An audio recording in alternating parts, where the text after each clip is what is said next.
Welcome, everybody, to a brand new Blu-ray and DVD out and about video today. And this week sees love from two different perspectives in Marry Me, hitting store shelves, along with the animated musical sequel Sing 2. And Paramount Pictures is releasing a Blu-ray edition in their Paramount Presents line, the 1980 drama Ordinary People, plus much more. So let's go see the deals, exclusives, and we are at our first location, Walmart. So let's go in and see what they got. All right, everybody, we are in at Walmart, and hey, look, we've got the new release Love back. I mean, they took 2 weeks off, but they figured, well, if we're gonna come back during any week, we're gonna do it when Jennifer Lopez is around and animated singing animals. Hey, why the hell not? At least they have the goddamn new releases, man.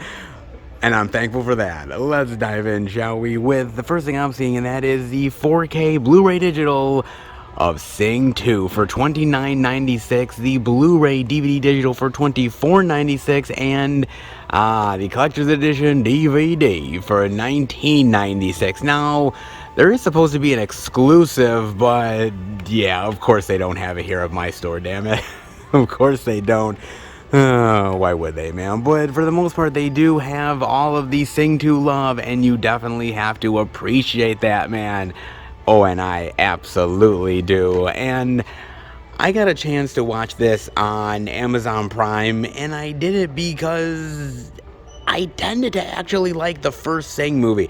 I thought it was fun. I mean, not a really great animated movie for adults exactly, but for kids, it definitely made a lot of sense. The songs were infectious, the characters were fun. I had a good time with it overall, and for the longest time, there was like no hint of ever getting a Sing 2, and then suddenly I was in the movie theater, and oh my god, there's a trailer for Sing 2? Jeez, really? Wow, okay, man, finally. Thought we would have gotten this a long time ago, but better late than never, I suppose, man. And basically, it's about all the group from Sing. They're trying to put on this really great extravaganza musical show, and all of the complications and the struggles and the hilarity that ensue from there. I definitely do dig this movie. I don't know if it's as good as the first Sing film, because I really do enjoy that one. But this one does have a lot of fun elements to it. The voice acting is really great here. The animation is gorgeous to look at. The singing, the characters, it's very vibrant and colorful. I mean, you can see a kid like literally sitting down in front of a TV being like, ooh. You can definitely see that, man. They're like transfixed on the screen, man. And it was just fun to see these songs brought to life by these animated characters and being put into a new spin for kids. In fact, it was really weird. There was one song where I was like, in this movie, there's a System of a Down song at one point that one of the characters is singing. I'm like, a like metal song being played in a kid's animated movie. I was like, okay, I can dig it. It was kind of crazy, but hell, I'll go with it, man. It was fun though. It was very fun. I had a good time with it. It breezed by. I can see this being something that kids are really gonna love, man. Easily something that they can sing along to, and it's just cool to see classic songs put into a new animated movie, and something that kids can really find and get into. I appreciate it. I appreciate the message of learning new things and opening yourself up to new possibilities and learning to grow and be a better person and take a chance every once in a while. Like, I like the messaging behind the movie. I think it's a really great one for kids. I don't think there's as much stuff for adults exactly here. It's not an animated movie where adults have a lot of like stuff that they can chew on here. It's more for kids than anything else, but at the end of the day, that's all right.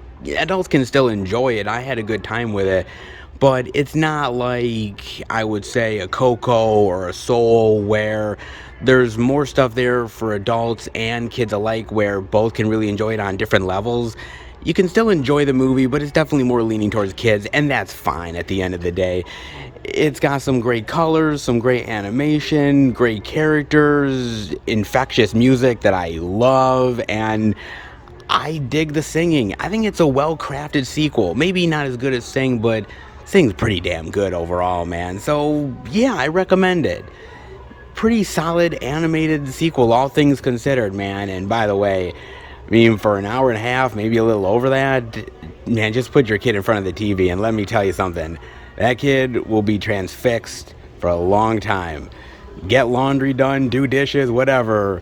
Sing 2 will be your savior. Marry me, say yes. Marry me, say yes. Marry me, say yes. Jennifer Lopez wouldn't give me the time of day. Yeah, it's the truth, guys. But she will give Owen Wilson the time of day in Marry Me, the Blu-ray DVD digital for $22.96, the DVD for $17.96.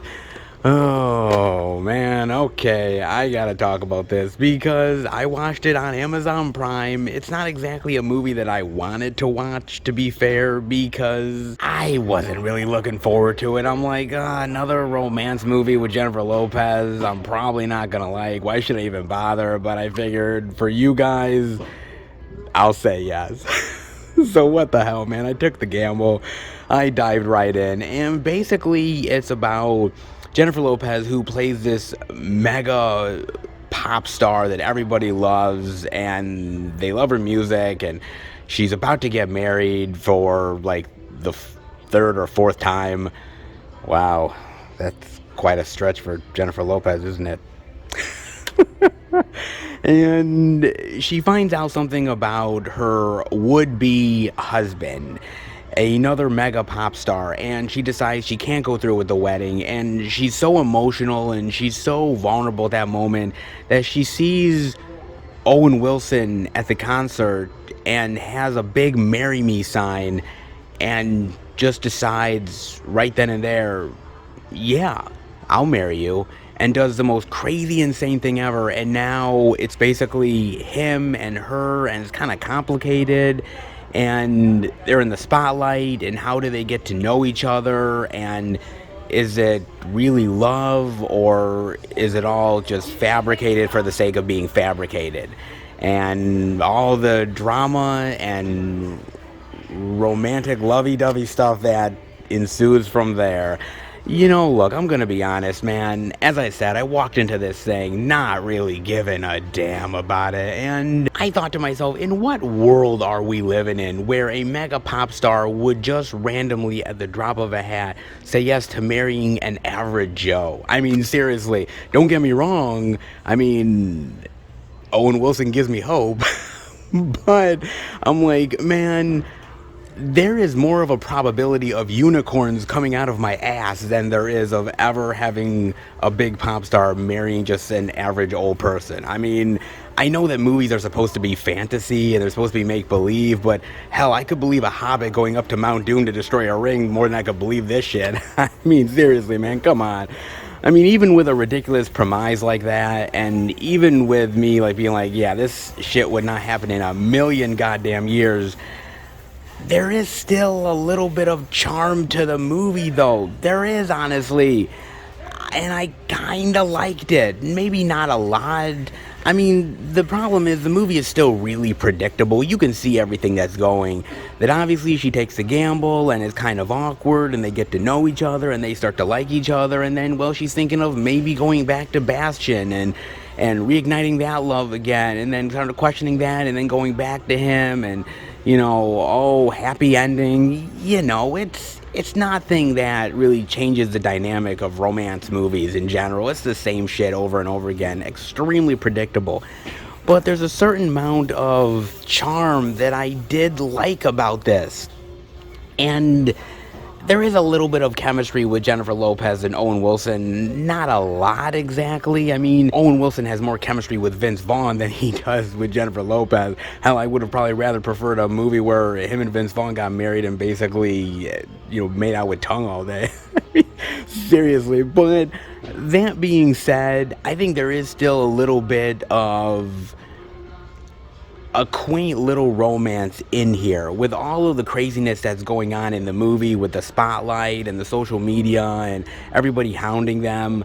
There is a little bit of really genuine moments in here that you really do get to appreciate. And the fact that Owen Wilson is very down to earth and really trying to maybe take her away from the craziness of the world that she's in and showing her a different side of life. I really do appreciate that, man. And I think that seeing it from a pop star's perspective, this huge icon that everybody loves and everybody thinks that they know that person, but they really don't, and they're much more complicated than what you think. And I like the fact that this character is scared and she doesn't know really what she's doing, and that people around her want her to be happy. And if it's with this guy, then hey, have at it.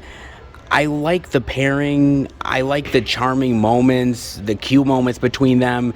It doesn't 100% entirely work. Sometimes the chemistry is there and sometimes it's not, but I appreciated the funny moments. I appreciated the heartwarming moments with Owen Wilson and his child.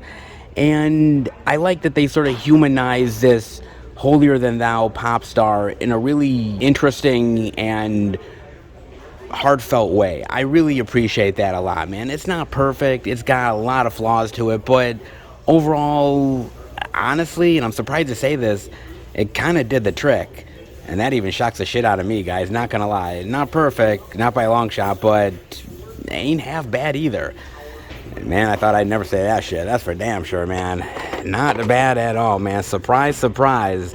Indeed. Not bad overall this week for Walmart. I mean, a little bit of Jennifer Lopez love, Singing Animals, not too shabby at all, man. And hey, at least they have the new release love out.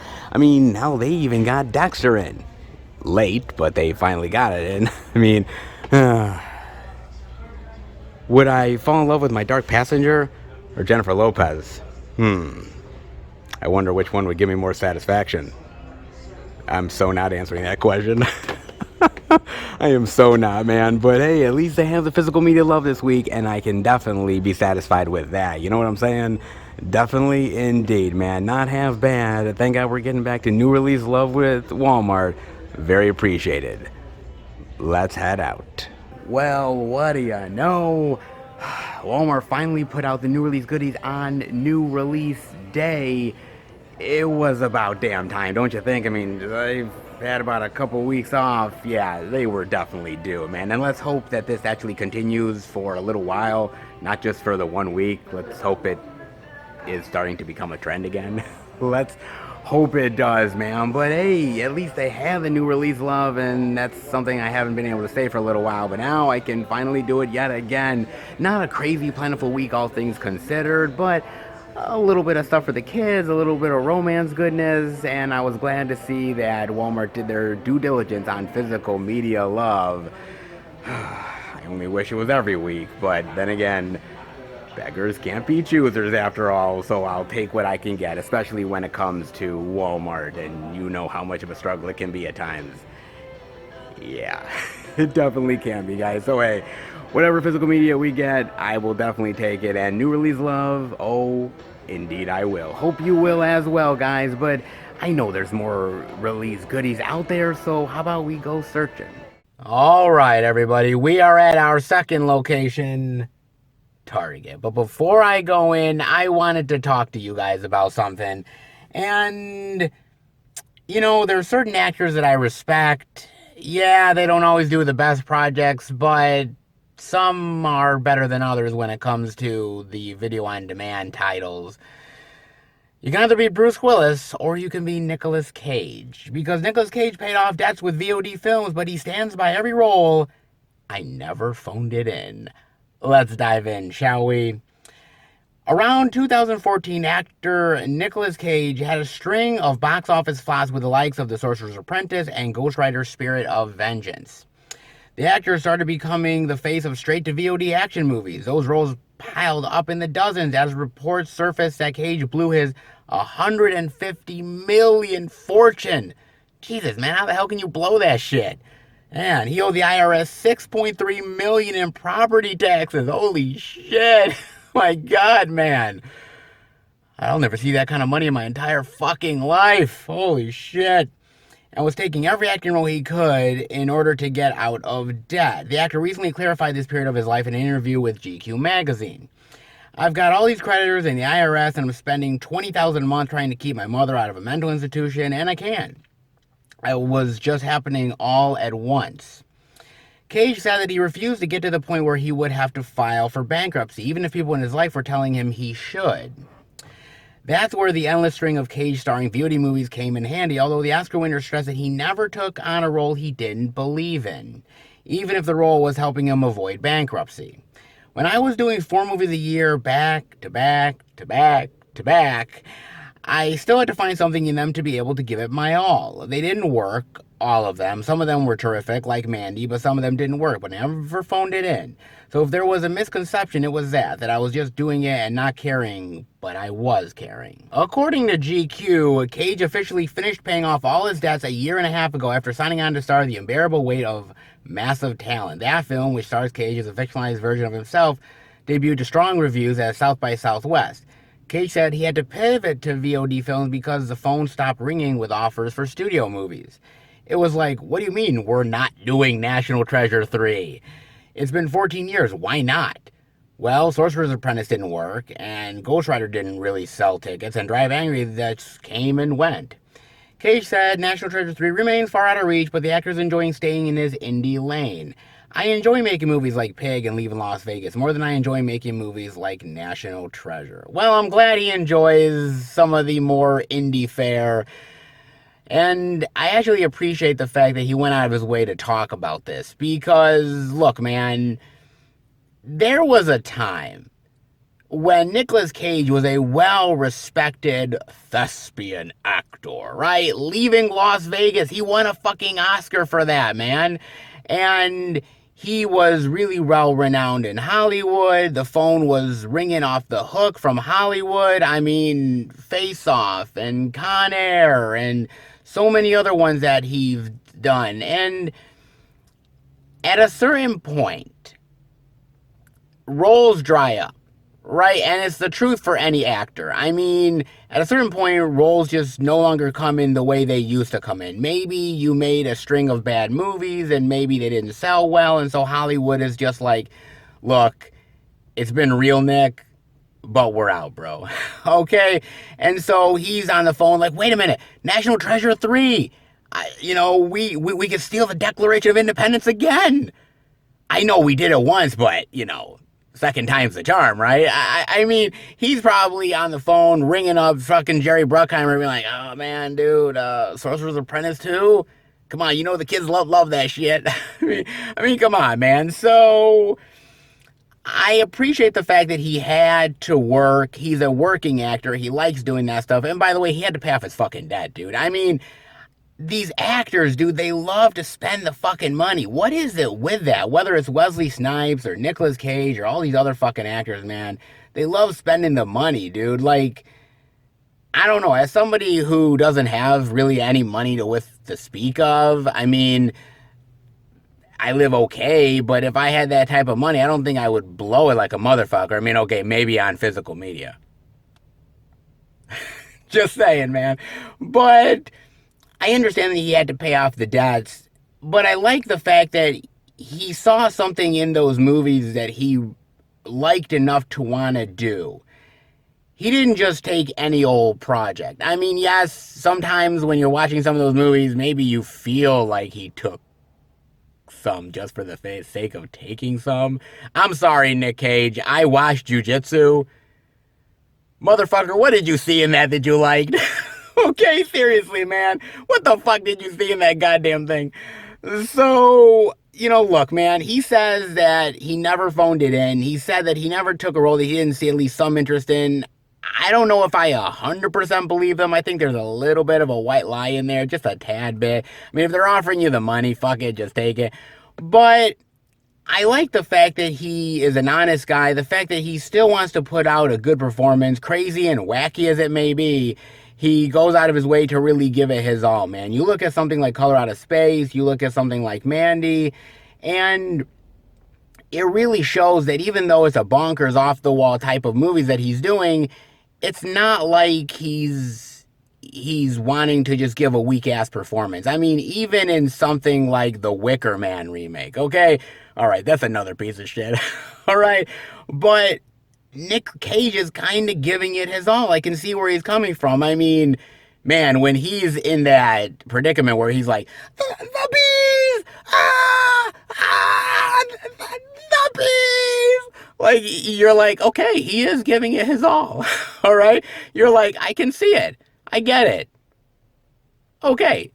You got a point, Nick. I mean, seriously. So, look, I have to, at the end of the day, give Nick Cage a lot of credit because as an actor, you eventually go down this road of not being desirable anymore and you lose the credibility that you had and the phone's not ringing.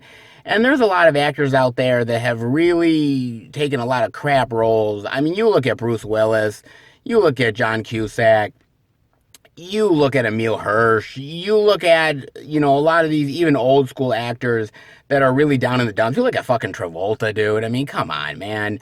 So, I look at those performances and I'm saying, well, they're not that good. They just feel uninspired and it just feels like they're taking a paycheck for a paycheck's sake.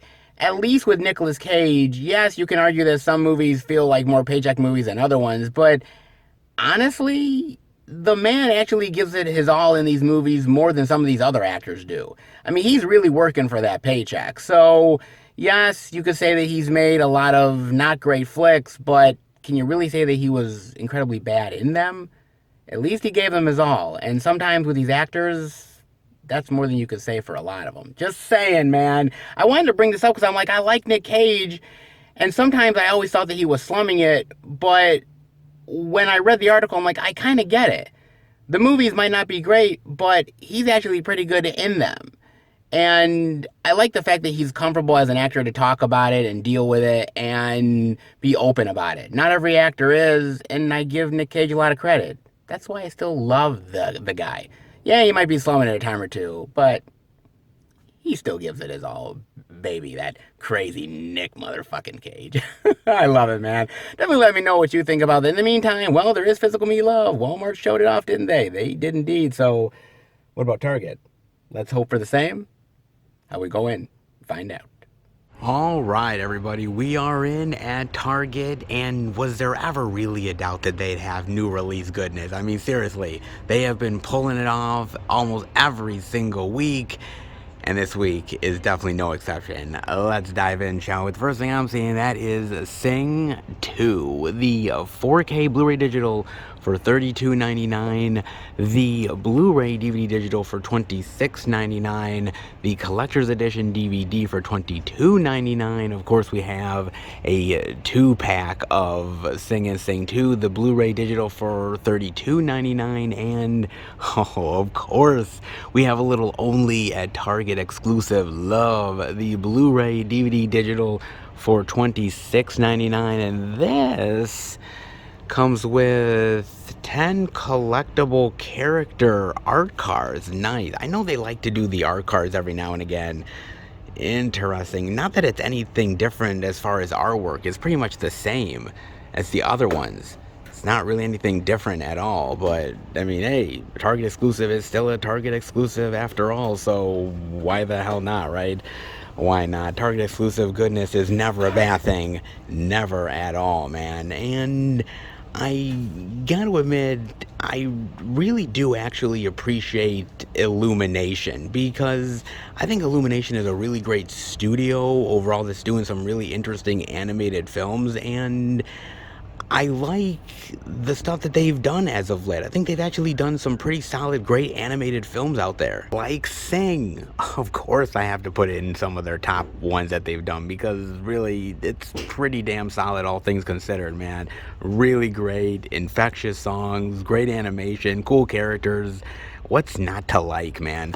Definitely love that. Of course, I have to definitely include The Secret Life of Pets 1 and 2. I really like this. It's fun. They're really great, harmless movies, great comedy, fun moments, quirky characters. It's good for the kids. I definitely enjoy that one. That one's really good. The Lorax. The Lorax is all right as far as an animated kids film is concerned, I mean, I love Dr. Seuss. I've always loved Dr. Seuss, and some adaptations work better than others. I think the Lorex is pretty decent overall, but not exactly the most memorable. They tried, though. I'll give them credit for that. I mean, that's not bad, but of course, come on. The granddaddy of them all. What made Illumination what Illumination is, of course, the Despicable Me franchise, Minions. I mean, seriously, at the beginning of Sing 2, there's literally an opening where the Minions are singing a song, and I'm like thinking, of course, because, you know, you gotta keep on reminding people that, oh, hey, you know, we do have the Minions franchise, right? Of course they have to, man. I mean, these are popular. The Minions are cute as shit, okay? Of course they're gonna be making more Minions movies over and over again. I think there's one coming out this year at some point, so seriously, they are going to literally bleed that bone dry as much as humanly possible because Minions sell. I mean, they have done other stuff worth mentioning as well, like Hop, for instance. This is one that not many people actually really talk about, crazy enough. It's not bad. Mix of animation, live action. It's pretty good. Not amazing or anything, but I actually kind of enjoyed this one. And as far as like bunny Easter type movies go, I mean, it's a hell of a lot better than the Peter Rabbit movies, just saying. It's actually pretty good. Kind of underrated, but I do like Illumination. I mean, they are trying their hardest and they're doing some unique stuff. I think they're also doing that Super Mario Brothers animated film that's coming down the line soon. I mean, they are doing that. They're an interesting company. I mean, they do very high profile stuff that people really love, like the Minions goodness, stuff that goes a little bit underrated, stuff that is very lovable, things that don't quite hit the mark. Yeah, they've done some stuff that's worthy, some stuff that's not, but when they do something really good, they definitely do. And honestly, I'm just happy the fact that there's another major animation studio that's in the market, because I love Pixar. Don't get me wrong, man. Pixar is amazing. In fact, in the last like 10 to 20 years, Pixar has made some of the most memorable animated films of all time. No doubt about that. But I just don't want them to dominate the market. You know what I mean? And when I see competition like DreamWorks that did Shrek and many other really great properties, Illumination as well, that can only be a good thing because it helps with creativity, it helps with variety, there's better product out there for people to enjoy. When it's only one entity out there that's really dominating the market and really is the be-all, end-all, then eventually the product tends to suffer because of that. So I'm really glad to see other animated studios really stepping up to the plate and really trying to leave their mark. And I say that because children's entertainment is such a booming business. It's so massive, and it's hard to really get your foot in the door and make a memorable impression. There's so much content coming out week in, week out, every month. Hell, what am I talking about? Practically every single day, there's something new coming to your children's eyeballs. And so I applaud Illumination for really finding their niche and really finding an audience out there and getting it out to the masses. I really do appreciate that. And yes, not everything is going to hit the way you want it to. There's so much stuff that is vying for your children's attention that some things fly past them or go over the radar, or you don't tend to find it. A lot of it tends to be word of mouth at the end of the day. Oh, this is really good, your kids are gonna like it. But with so much entertainment possibilities and so much content to really feed into, and the amount of media that children consume, the fact that Illumination has been able to do their due diligence and make an impression really is very impressive to me. It really honestly is. And so Sing 2 is another one of those that, yes, might not be as good as the first one, but still is infectious, great, colorful characters. It's a bright looking movie. I think that there's so much stuff out there to really give time to, and honestly, Sing 2 may not be as good as some of the other stuff, like Minions, because let's face it, those Minions are such goddamn cute creatures. I don't know what the fuck they are, but hey, man, they are cute. You gotta give them credit, man. So, they definitely are memorable. Maybe it's not as memorable as Minions, all things considered, but I think it's still a movie that's worth your children's attention. Oh, I'm telling you, man, being a pop star is so exhausting. I mean, you got adoring fans, you make so much money, you live in the high life. It's just finding the romance that's the problem. Or maybe it's a problem for Jennifer Lopez. In Marry Me, the Blu-ray DVD digital for $24.99, the DVD for $19.99. And, you know, let's talk about J-Lo for a minute, shall we? Let's talk about Jennifer Lopez, because I do like her as an actress, all things considered, and she's done a lot of stuff that I've definitely dug, like The Cell, Selena. Oh man, Anaconda's really awesome. Of course, I love Out of Sight. She's done some really great roles, but then again, she's also done a lot of romance movies. A lot of them. And some, well, they tend to hit better than others. I'm not gonna lie, man. Like The Wedding Planner. I mean, I kind of like The Wedding Planner, all things considered. It's honestly one of the only romance movies that I actually dig Matthew McConaughey in.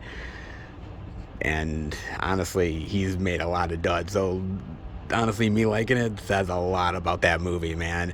It's not bad, all things considered, but then her streak, not so hot. I mean, you have The Backup Plan, Made in Manhattan,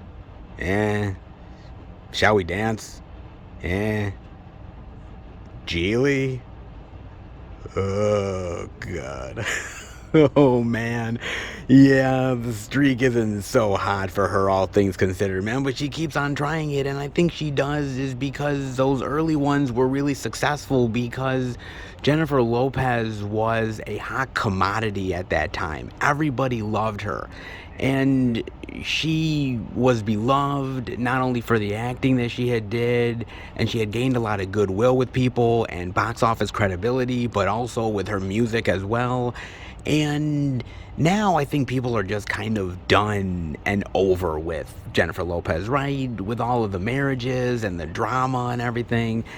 Honestly, as an actress, as a performer, you only have so much time to really make an impression. Sometimes you can last a little bit longer, like someone like a Meryl Streep, for instance, but honestly, that's Meryl Streep, man. She's just that fucking good, dude. I mean, seriously. But unfortunately, with Jennifer Lopez, a lot of her box office cred has gone away. A lot of her movies don't make as much money as they used to. I mean, Hustlers was really good, but that's not really a romance flick unless you think it's a romance between her and a pole.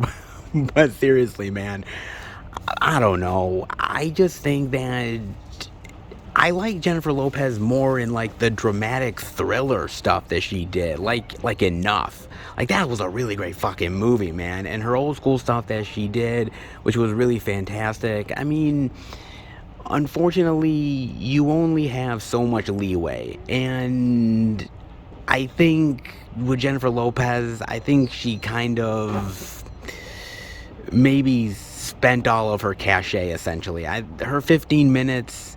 Not that they're not extended to a certain extent, and she still does music, she still does movies, but not as good as she used to be, right? And not as memorable either, to be fair. Like I said, I still like her, I still give her a chance, but honestly, I miss the old days of Jennifer Lopez more than the newer days. And not that she's going to be quitting doing romance movies anytime soon. I think there's like another one coming out this year or next year.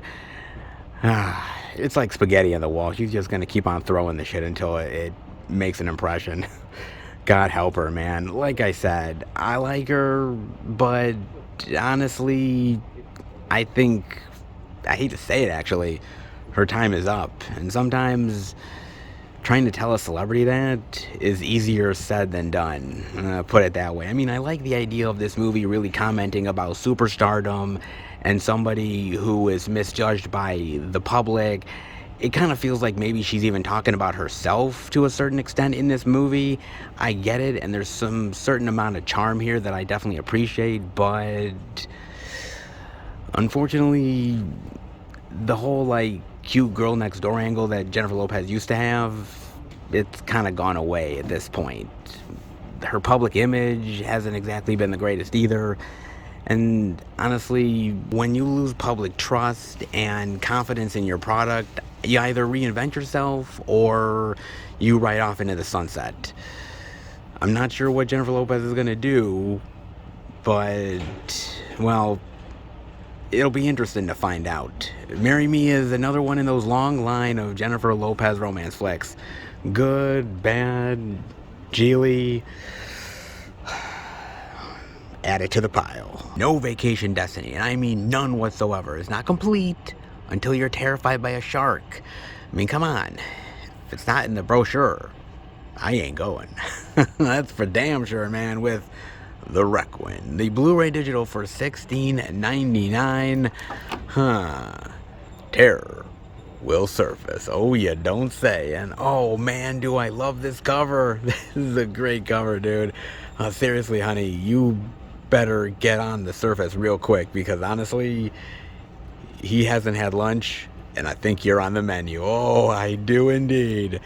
No one will hear you scream, especially when he gets his chompers on your ass. Oh, especially when that happens, man. Oh my god. So I got a chance to watch this on Amazon Prime, and I wanted to because of Alicia Silverstone. I was like, it's really great that she's back in a movie again. I really kind of missed her, I'm not gonna lie. I mean, I'm a fan of Alicia Silverstone, Clueless, The Crush, Excess Baggage. I like her, I really do. And it has been a while since I've seen her in something, and I'm like, oh man, did I miss Alicia Silverstone? So that was the main reason. And of course, killer sharks, right? Because, let's be real, they are a genre unto itself, and so why not watch yet another one? Why the hell not? Can you really have too much shark killer goodness? Of course not. Seriously, why would anyone get sick of that shit? Come on, man.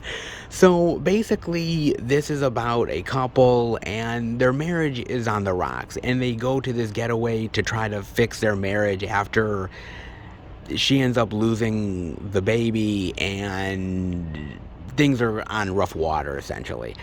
And so they're in this destination, this getaway. There's this storm that happens. It literally blows their cottage into the water. They're adrift. Nobody can find them.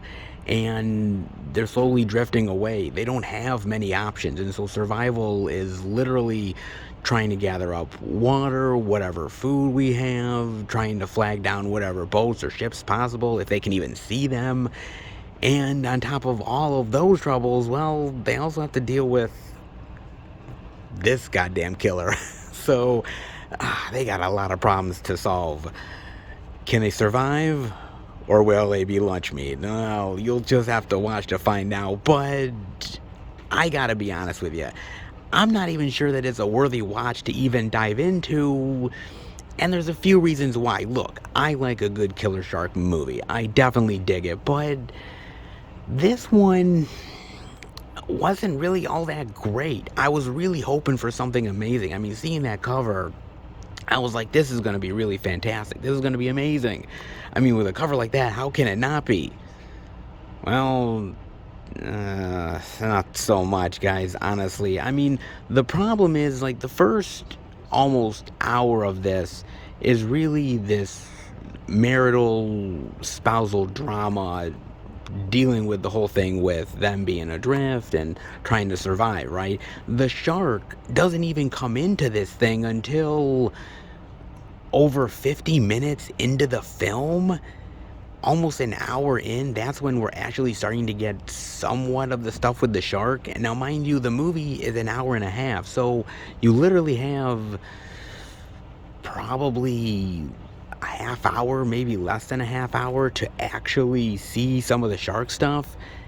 And there really isn't much to begin with anyways. So honestly, this is more of a survival tale than really a killer shark flick at the end of the day, which was kind of a bummer. I mean, don't get me wrong, I like Alicia Silverstone in here. I like the idea of the marital drama and the trauma of losing a child and how she's depressed and not want to live, and the idea of this whole disaster happening in front of them makes her want to live, and the idea of fighting for survival. I mean, all of that is fine. It just felt a little tedious. I wanted more of the shark stuff. That's what I wanted at the end of the day. I mean, when you have a cover like this, what do you think you're gonna get? You think you're gonna get a survival story about a woman versus a shark.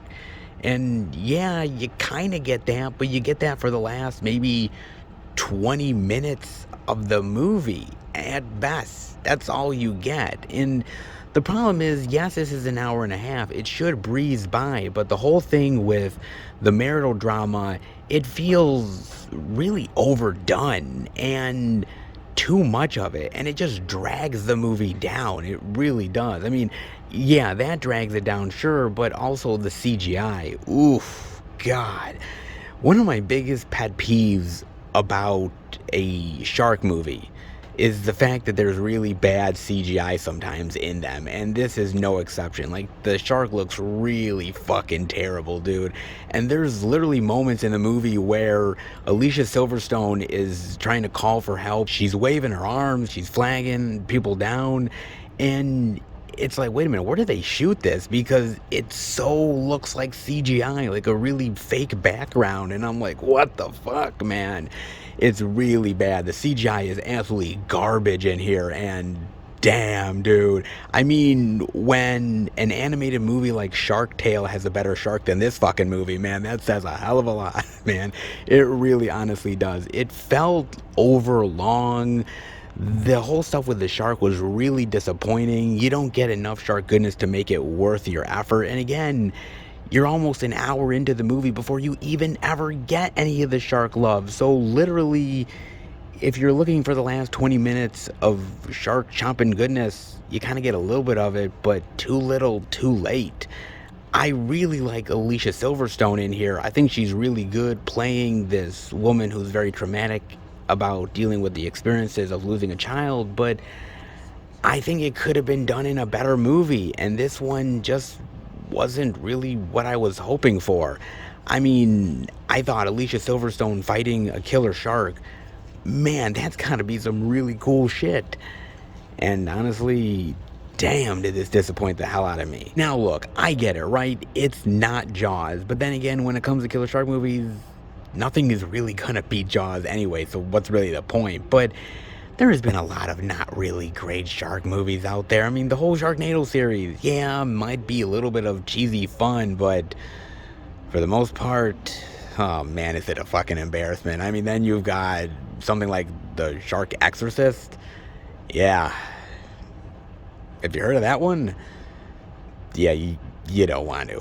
I mean, seriously, unless that shark is exorcising a demon, I really don't want to fucking hear it. I mean, come on, man. Then again, there is some pleasant surprises out there. I mean, Open Water is really good. In fact, I thought this was going to be something like Open Water, similar to it. And it was a really, really big disappointment when it didn't even equal that. I mean, you have something like The Shallows, which The Shallows isn't entirely perfect either, but again, better than this. I mean, you also have Shark Night and The Meg, Deep Blue Sea, 47 Meters Down, Deep Blood. Then again, you also have something like Cruel Jaws, which, ooh, yeah, that's really fucking bad, dude. However, the Hulk Hogan impersonator, spot on, baby. Oh, man. None of those are perfect, okay? But they're a hell of a lot better than this. Look, if it was a simple survival marital drama movie without the shark stuff in it, I might have went along with it. I might have thought it was fine. But with a cover like this, you're expecting something far different, and this movie just didn't deliver. It's one of those movies where the cover is far better than the movie is.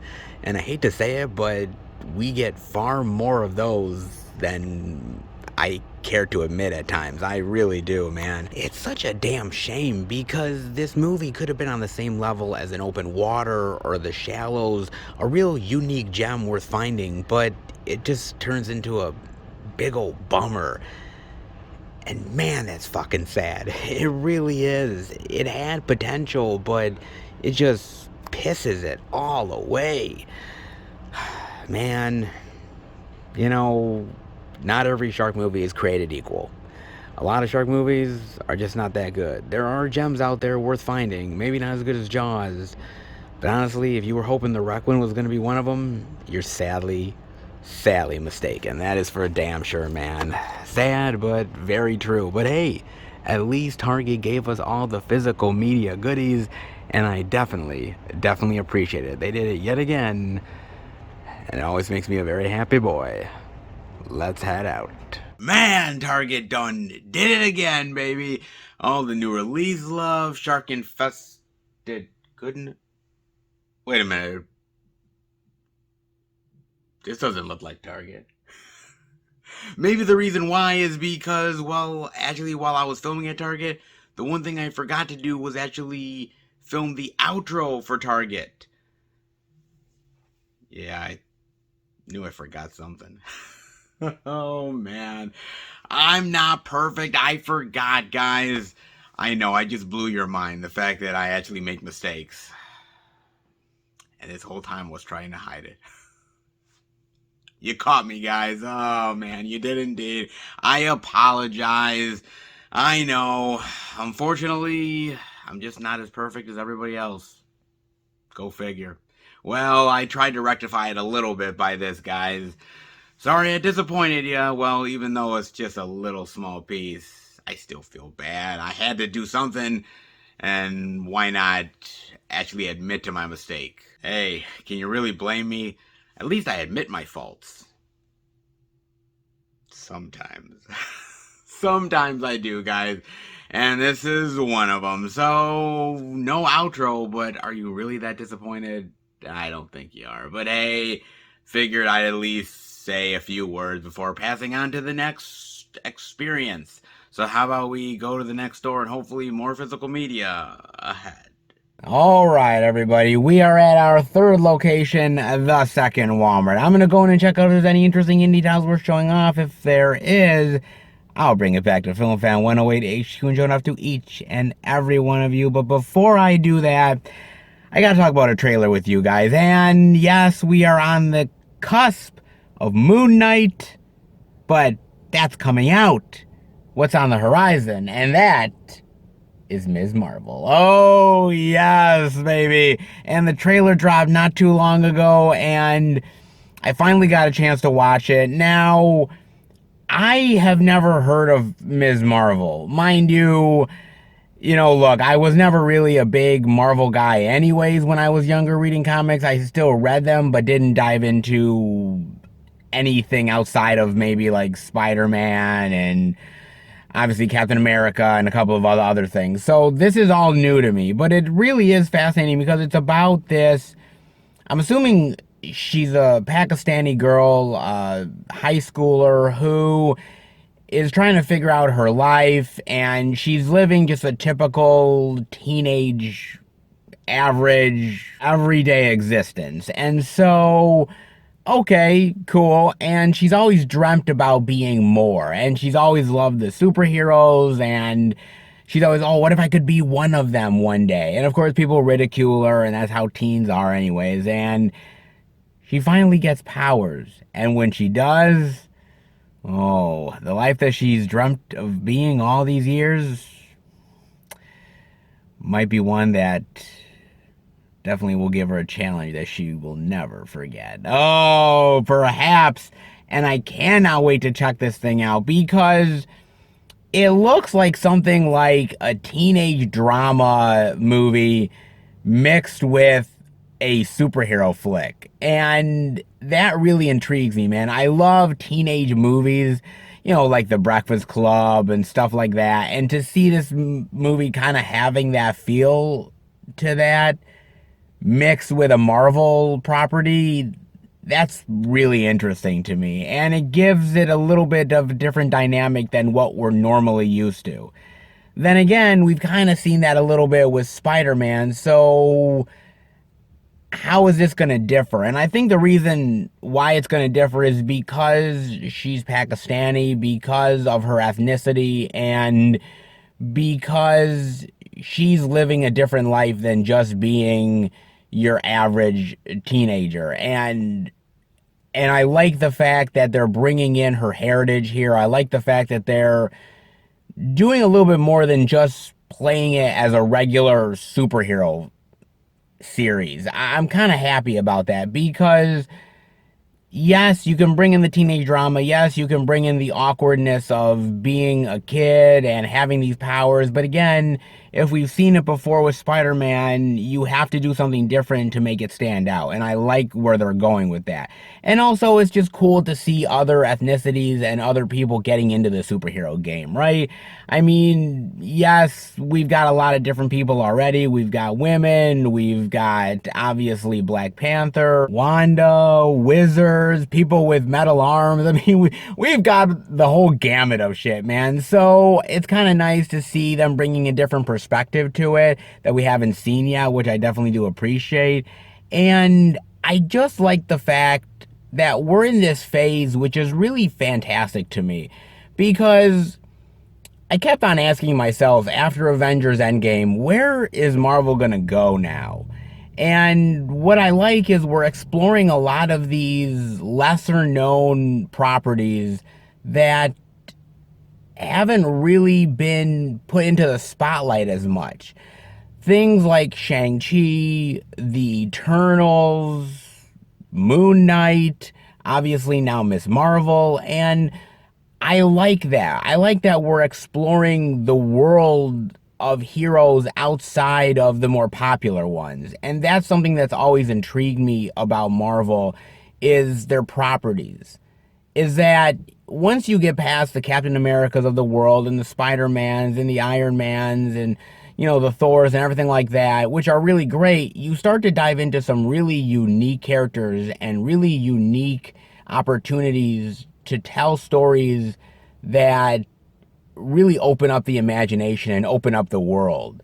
And I really appreciate that, man. I really do. And so I'm really loving this phase. Not every series is perfect. Not every movie is perfect, but I actually really love the fact that they're exploring more and the fact that they're really introducing us to a lot of things that could be main big ideas and players in the future. I mean, right now, what Marvel is doing is they're really throwing everything at the wall. It's just like throwing spaghetti at the wall, man. They're just doing that, and they're just really seeing what sticks at this point. And I'm kind of curious to see how it all will work itself out at the end of the day, how it will all come together. But I'm enjoying the journey right now. I'm enjoying the fascination of introducing these new characters and exploring the world of each of them and how it will eventually all connect together, because this is Marvel at the end of the day. It will connect at some point. I have faith in my Lord and Savior, Mr. Feige, but in the meantime, I'm sitting back, I'm relaxing, I'm enjoying the journey, and this looks like something that looks really fun. I like the idea of a typical teenage girl who finds extraordinary powers and explores them to her advantages and her disadvantages, and bringing in the culture and the ethnicity to it, mixed with the high school antics. I think this could be good.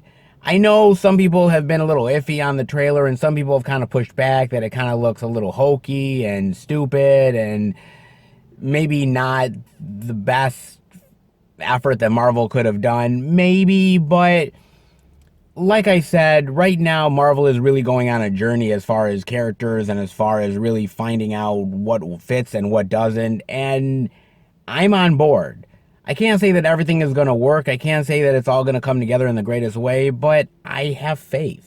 And this one just looks fun at the end of the day. It's not supposed to be dark and brooding.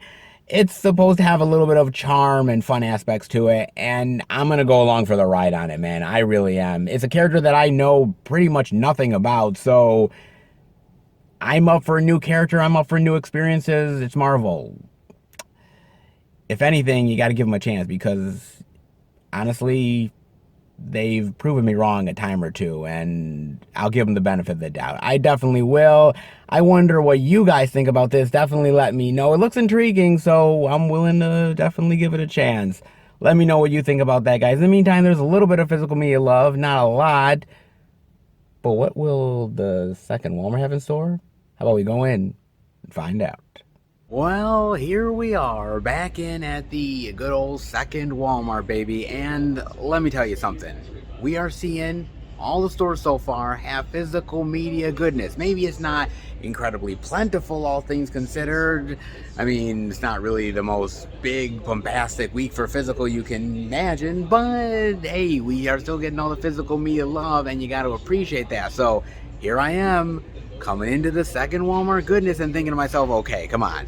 We've seen physical all the way through. Can we get some indie goodness, some weird, bizarre oddities? Well, this time around, Walmart's delivering, baby. Oh, indeed it is. Yet again, we are back with all the weird, oddity, bonanza, and it'll be quite satisfying. Oh, indeed it will.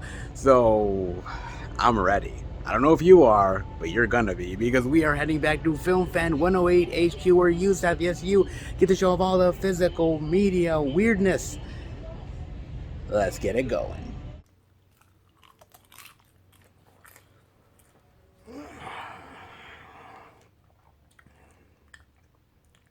Oh, here we go again. What are you doing? Well, I decided to, brush up on my couch potato skills. Ah, okay. So you decided not to become more physically fit or, work out exactly. You want to be more lazy, right? Well, I am training. Training? Wait a minute, what are you exactly training for? Come on, man. Seriously? In order to be a good movie lover, you have to brush up on your couch potato skills. That's why I have the remote by my side, popcorn at the ready, of course, good movie never hurts, and chilling out on the couch is part of the instructions. I mean, seriously, how do you think I got this cut? My bad. I mean, seriously, I thought you were just being lazy. Here you were training the whole time. Well, you're definitely doing good with those couch potato skills. Man, you are killing it. I know. You don't have to flatter me. I was kidding. Look, while you're on the couch already and you are literally doing your couch potato training, lazy skills, movie loving guidelines, however you want to justify it, how about you get your lazy ass to actually show off the physical media? At least you'll be getting up and doing something. And that would actually be work. You say that now, but when there's the Couch Potato Awards and I win top prize, you'll be saying different, mofo. Indeed you will. I'll prove them wrong one of these days, guys. You gotta brush up on your skills from time to time, and the Couch Potato skills are definitely ones to keep up with. Oh, indeed they are, baby. But then again, I suppose he's right. I gotta show off the physical media, don't I? And it has been pretty good. Hell, even Walmart has some stuff to show off. Who'd have thought that, huh? Yeah. So I thought, well, look. I mean, we've seen all the new release goodness. What about the indie weirdness? And you know what? When Walmart supplies the weirdness and the oddities, they definitely do. So I suppose, well, God, I am comfortable, but for the Walmart weirdness, it's worth getting up. Well, I think it's time to get back to the Walmart weirdness, shall we? And these titles prove that the bizarreness is back in a big bad way. Let's dive in, shall we? The first title that I'm seeing, that is Incarnation. Huh? Hey, it looks like they're hanging out at their home with candles and a knife and a pentagram. Well, who says you can't have fun on a Saturday night? Oh, Tay Diggs, Michael Madsen. Oh man, what do we got here, huh? Jeez. Based on the legendary demon, Mammon. Incarnation is a twisted tale of greed about a young couple chasing the American dream. Brad and Jess move to Los Angeles in search of a better life. You go to Los Angeles to do that? Sure, why the fuck not? Seriously.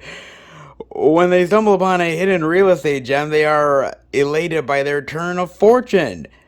But they soon learn that greed comes with a hefty price. When their ideal home is hiding a secret far more sinister than they could have ever imagined. Oh, yes, because your house is haunted by demons. Oh, wait a minute, the realtor didn't tell you this?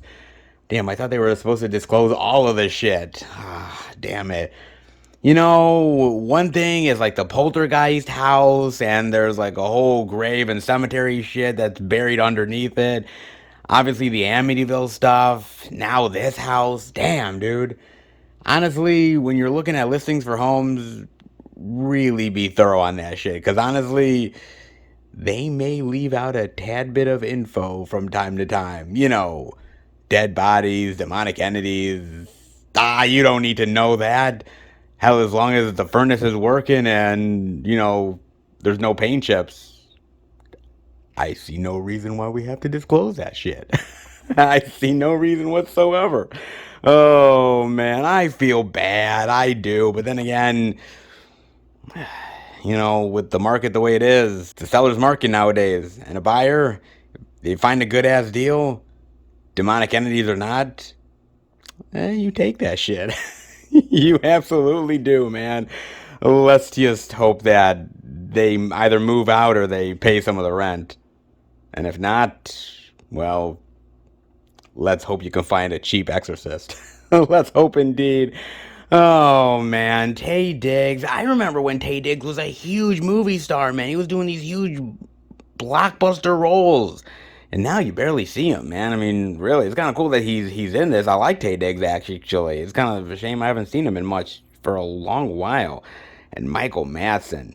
Dude, I used to love Michael Madsen. I mean, Species. He was fucking awesome in Species. Loved him in Reservoir Dogs and Kill Bill. He was gold. Now he's kind of like doing a lot of straight to DVD and Blu-ray trash. Then again, a hell of a lot of people are doing that shit nowadays. Michael Madsen's like, wait a minute. I gotta wake up? I'm getting paid to act?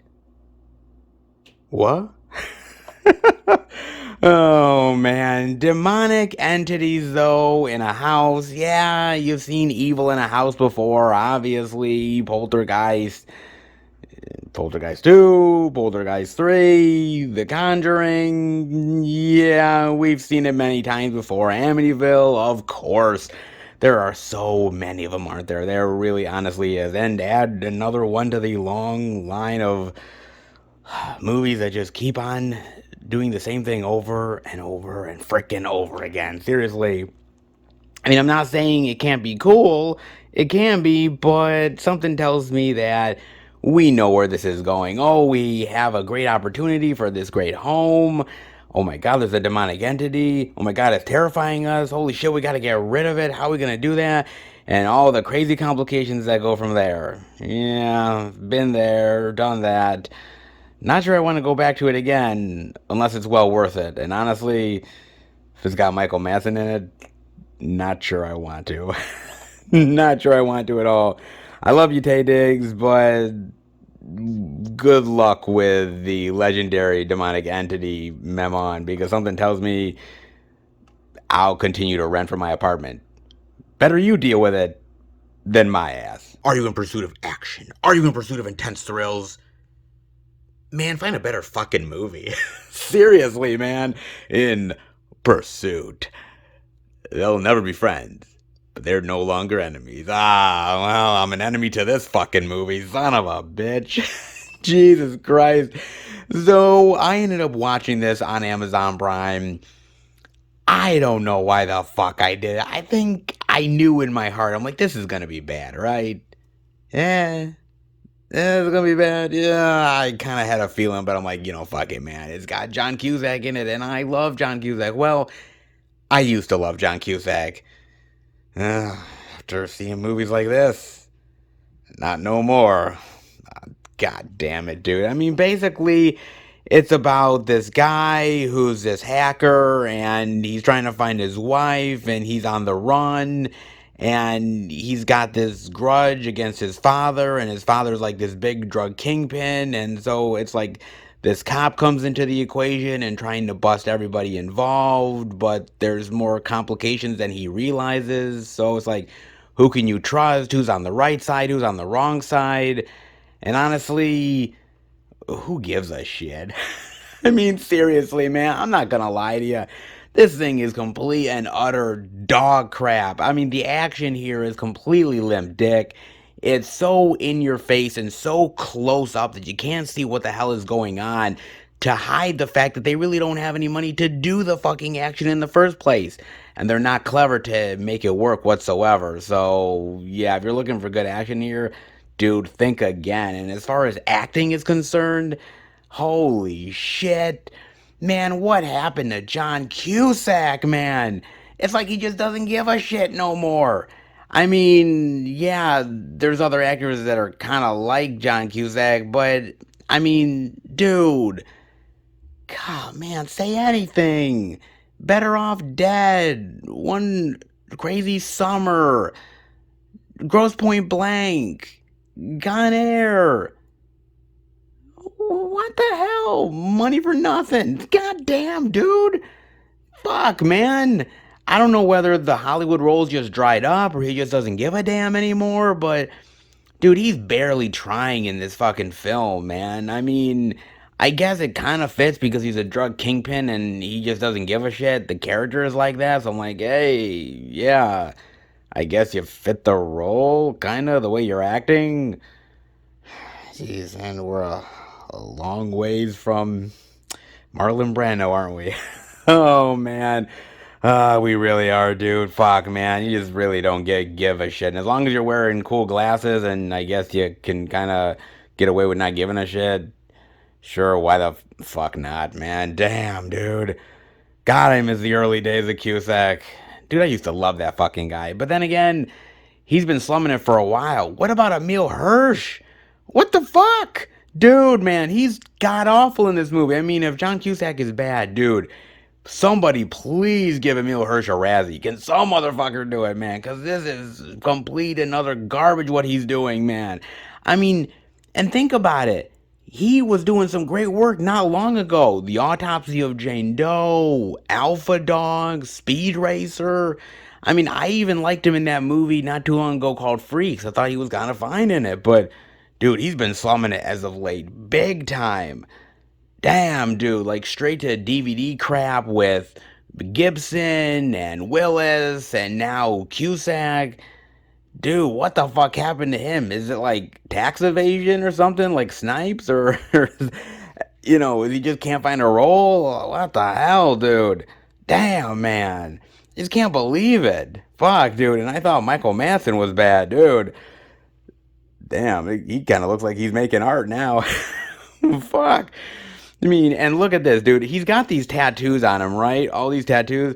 Dude, they look like they were done at like a Hot Topic store or some shit. I mean, seriously, they look so fucking bad. They literally look like they're just like stickered on him.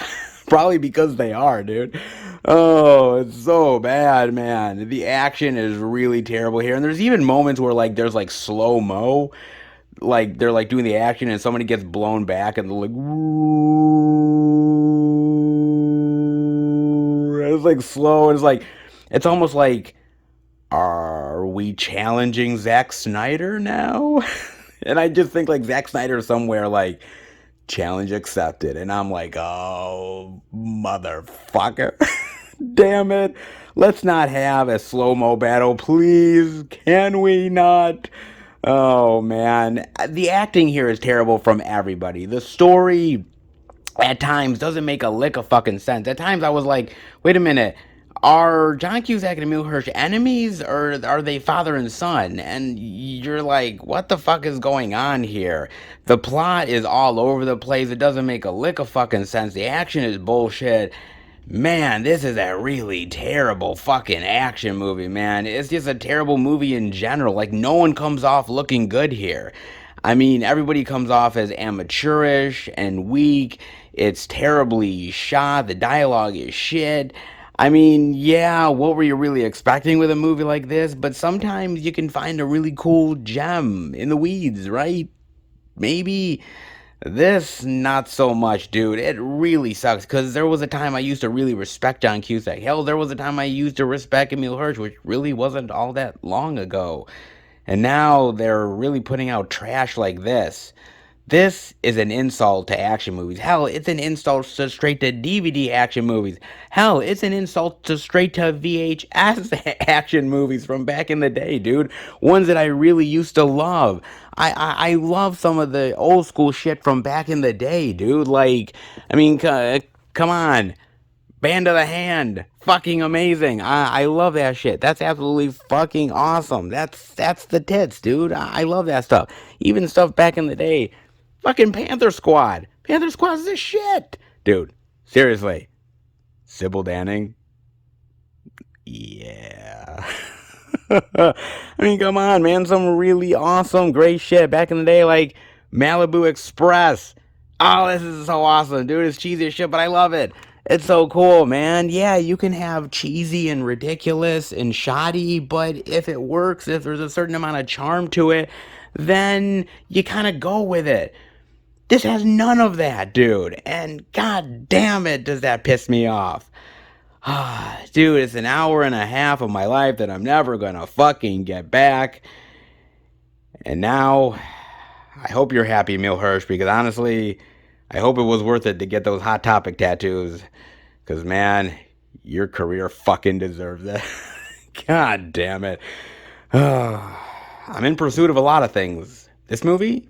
Not so much. Kids are adorable, aren't they? They're rays of sunshine. Well, until they deceive you and then drop you into a hole. And then the adorable part? Yeah, not so much.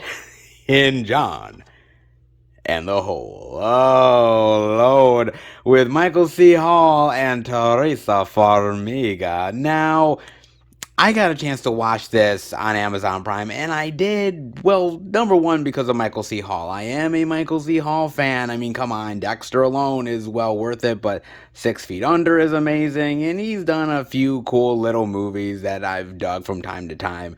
So I'm like, God, okay, Michael C. Hall, man, I can definitely dig that. And I was interested in the idea of this reclusive teenager who is kind of distant with his family and then one day drops them all in a hole.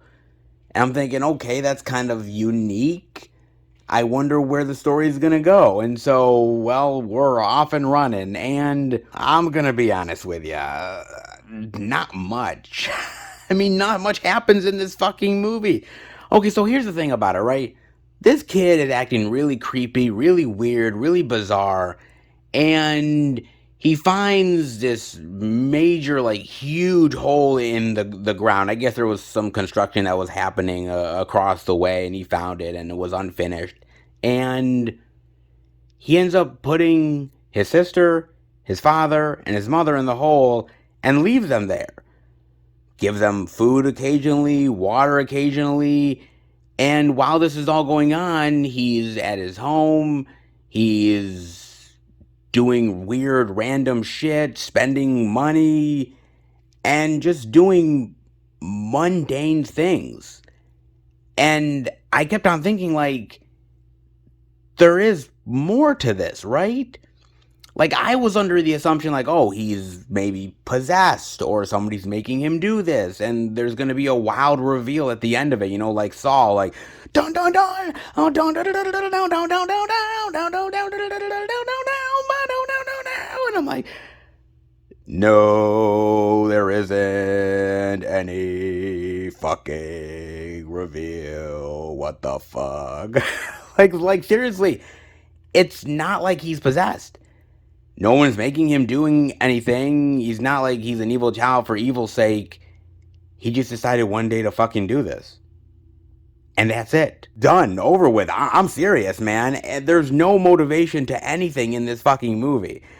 And they say it's like this unsettling psychological thriller. And I'm like, what movie did they fucking watch? Like, seriously. Because all I'm thinking about is like, okay, they're in a hole. They're not really being tortured, but of course they don't know what's exactly going on. And this kid is just having a depressed moment. He's maybe having some sort of like psychological illness that maybe they have to treat at some point. Like, I don't know.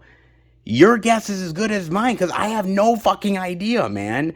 I mean, the acting is good here. Don't get me wrong. I like the acting. I think it's good. I like the idea of this family being trapped in this hole and not understanding what's going on and trying to figure it out as they go along. And this creepy kid. It's cool. It's got a great idea behind it, but they just don't do anything with the fucking thing, man. And that's the problem with it. I mean, I like creepy kids in movies. I mean, The Good Son with Macaulay Culkin. That's a really fucking good one. We need to talk about Kevin, which is a really fucking awesome movie. That's really creepy, man. So there is some creepy kid movies overall that is like, oh god, okay, man. That's yeah, just keep your kid away from me, please. Like, seriously, man. I mean, I don't know. I just was hoping this was another one of those where it was really intriguing and it kind of kept you guessing and wondering, and it kind of did until it just abruptly ends. He gets the parents out of the hole, they're having dinner, and that's it. Nothing. Seriously. They're not taking him to a psych ward. They're not, calling the cops. Nothing. They just decide to have dinner. What the fuck? I don't know. I don't know, man. I'm just baffled by this movie. I really honestly am, because I was waiting for something interesting to happen and it never did. And there's even something that's going on. I don't know whether it's in the future or something where like this mother is abandoning her child and her child has to fend for herself. And I don't know why that's going on. Is it like the future sister? And they're just saying that this is kind of like a ritual thing. I'm not sure. I don't know what the fuck is going on with this goddamn movie, man. It's weird. I mean, maybe there's subtext that's underneath the movie that I'm just not seeing. Maybe, kind of. But, like I said, it's an interesting idea, but nothing happens with it. I like the musical score. I like the atmosphere. The filmmaking is really good. The acting is decent.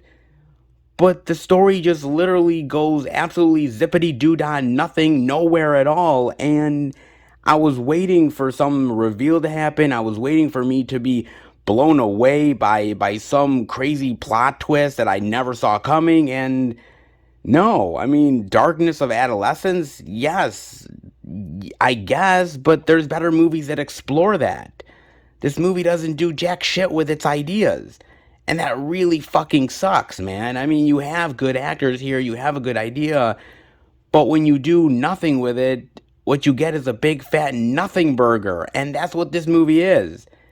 Interesting idea, but damn, was this a waste of space. I'm dead serious, dude. I mean, like I said, this is another one of those hour-and-a-half movies I ain't never fucking getting back to save my life. It was almost, I think, even like almost a 2-hour movie or something like that. And honestly, I just was never exactly bored, but I was confused. I kept on thinking to myself, there's got to be more to this movie than just the surface level. He puts his parents into a pit and does random things, and he's kind of creepy. No, that's just it. Dude, this movie is surface level like a motherfucker. I mean, my God, man. I don't know what to say else about this movie other than to say that it's just okay. I mean, there's better creepy kid movies out there. There's better psychological thrillers out there. There's better movies that explore the darkness of adolescence. This is not one of those fucking movies, dude. Seriously. I mean, if you want to see a very interesting take into adolescence and the idea of growing up and the twisted tales of your life and how it's shaping you into who you are, man, watch fucking Euphoria, because Euphoria is really shocking and amazing. If you want to get bored for like over an hour and a half and have a plot that literally goes zippity doo-dah, well, hey, I got your movie for you. Not saying you're gonna like it, but, well, it does fit the criteria. Damn, dude. Seriously, what the fuck was going on in this movie? I have no idea. I am literally so fucking confused. Literally, it went nowhere. And I'm still trying to figure out to this day. My God, man, there is movies out there that literally make you think and make you think for like days on end about, oh my God, what might have happened and all the intrigue. All I'm wondering is, what the fuck did I just watch? My God, man. And honestly, that's pretty much the statement of this week. What the fuck? Oh, man. Well, you gotta give it to Walmart. When they give you what the fuckness, they definitely give it to you. When buying your home, make sure that your inspector also happens to be an exorcist on the side. Honestly, you never know these days, folks.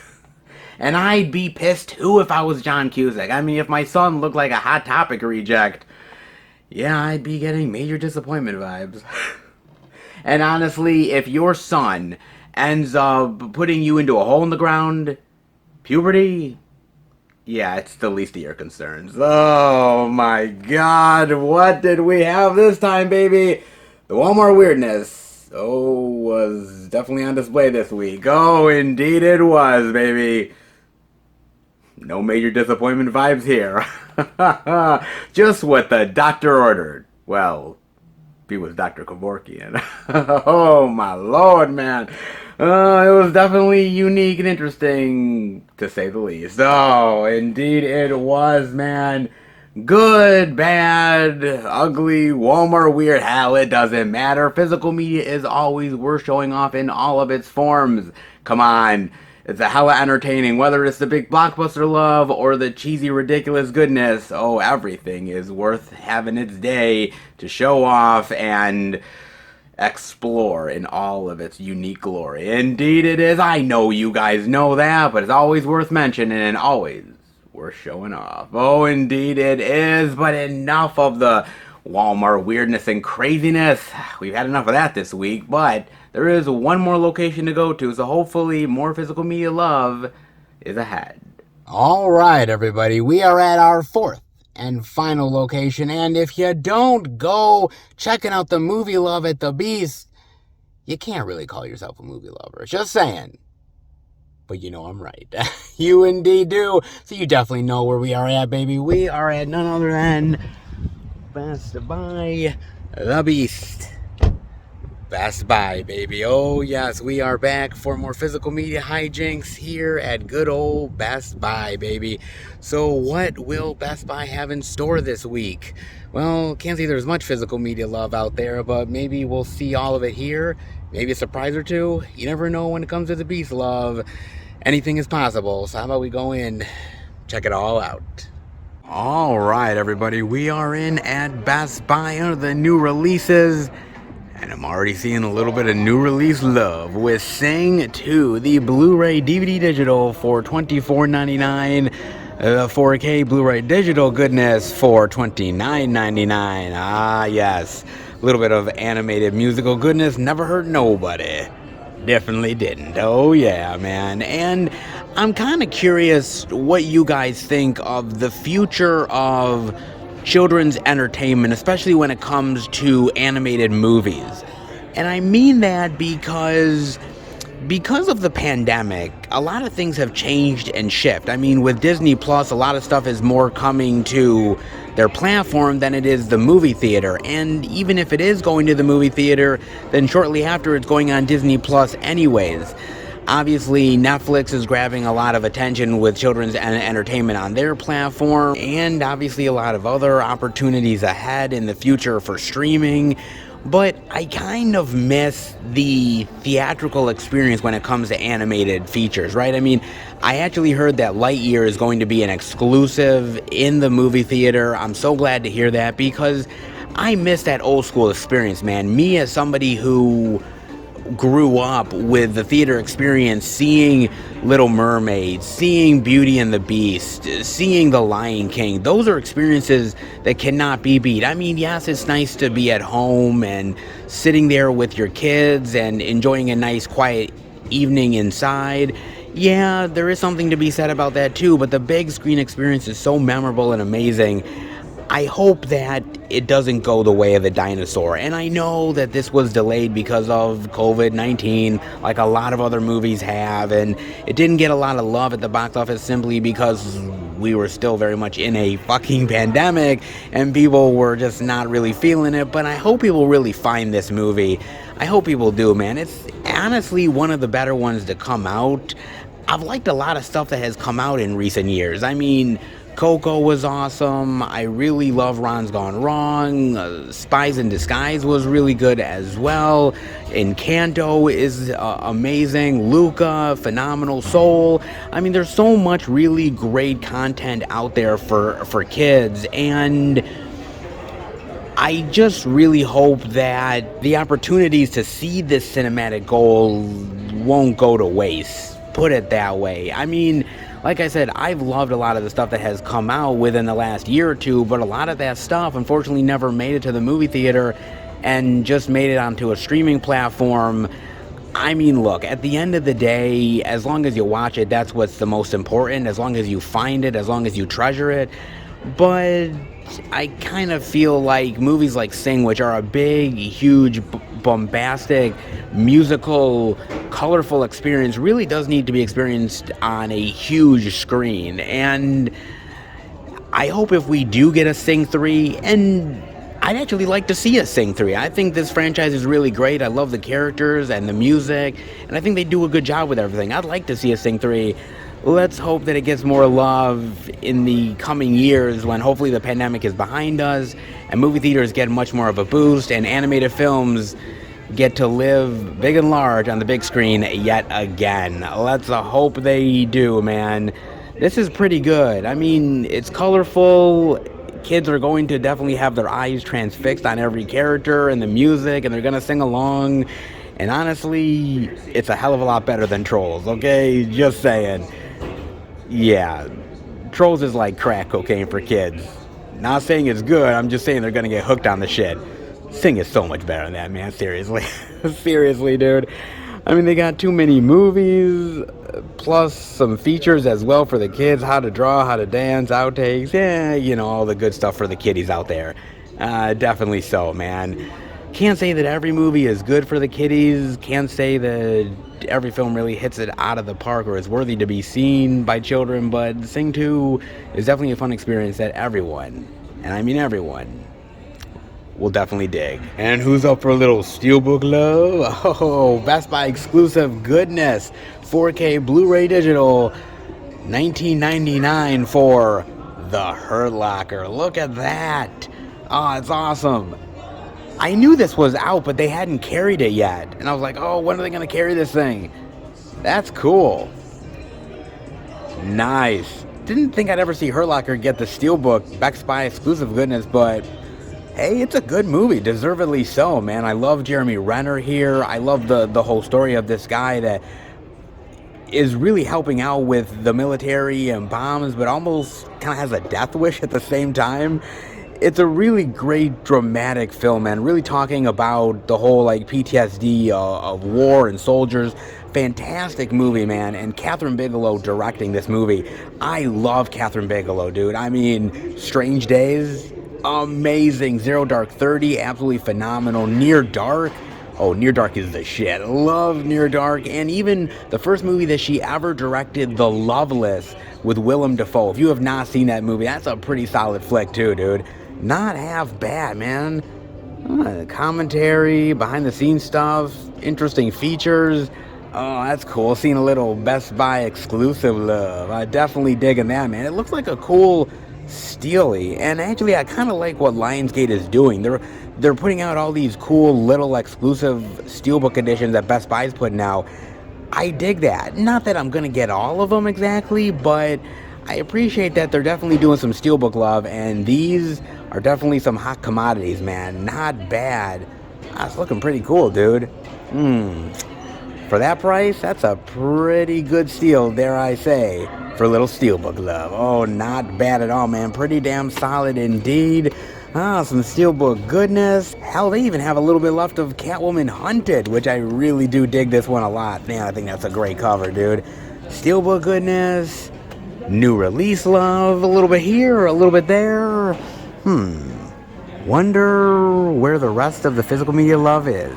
And here it is. I mean, not much to be fair, especially with this week, but hey, we do have more than new release goodies with Marry Me. Yes, the Blu-ray DVD digital for $24.99. Oh, who can't resist a little Jennifer Lopez romantic goodness? Right?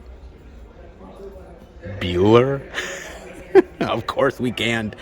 Oh man, I do love a good romance movie. I am actually more of an old school romance movie guy than I am more of the new school stuff. I'm not saying the new school stuff is bad. I'm not saying that I can't get into it. I'm just saying that I like the older stuff. I'm a fan of movies like You've Got Mail, Sleepless in Seattle. Oh God, Sleepless in Seattle is so friggin' great. When Harry Met Sally. Come on. Classic, dude. Even some of the old school stuff that not many people even know about, I know about, like Crossing Delancey. Do you remember that flick? Oh, you don't? Oh my God. You've got to watch that. Seriously, man. From 1988, it was so good. One of the ones that I watched during the VHS era. So good. Hell, even Murphy's Romance from 1985 with James Garner and Sally Field and a young Corey Haim. That is a great movie as well. I love that, dude. I love old school romance movies. There's something about them from back in the day. Even way old school like Casablanca.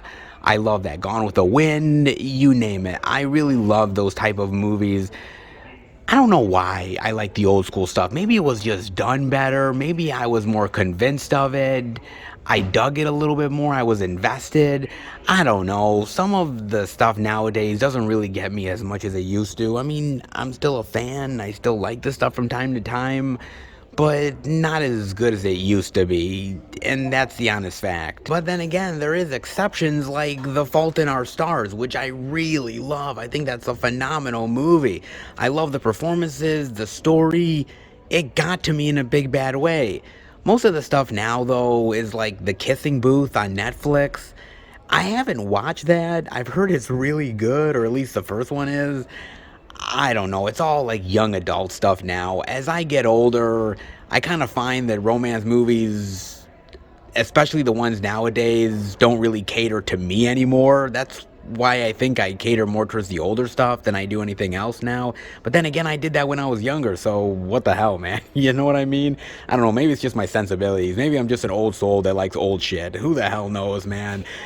I'm a boomer at heart, ladies and gentlemen. What can I say, man? I mean, seriously, dude. It's not a bad movie, all things considered. It's got a certain amount of charm to it that I like from those old school movies that I adore, but it just didn't quite capture me, the story, and the chemistry wasn't quite there. I mean, talk about chemistry, dude. You remember like Tom Hanks and Meg Ryan. That's motherfucking chemistry, dude. Even Adam Sandler and Drew Barrymore. You think of something like The Wedding Singer. They had great chemistry together. 50 First Dates. Absolutely fantastic. The chemistry really is what makes a romance movie, and it kind of has it here, but not quite.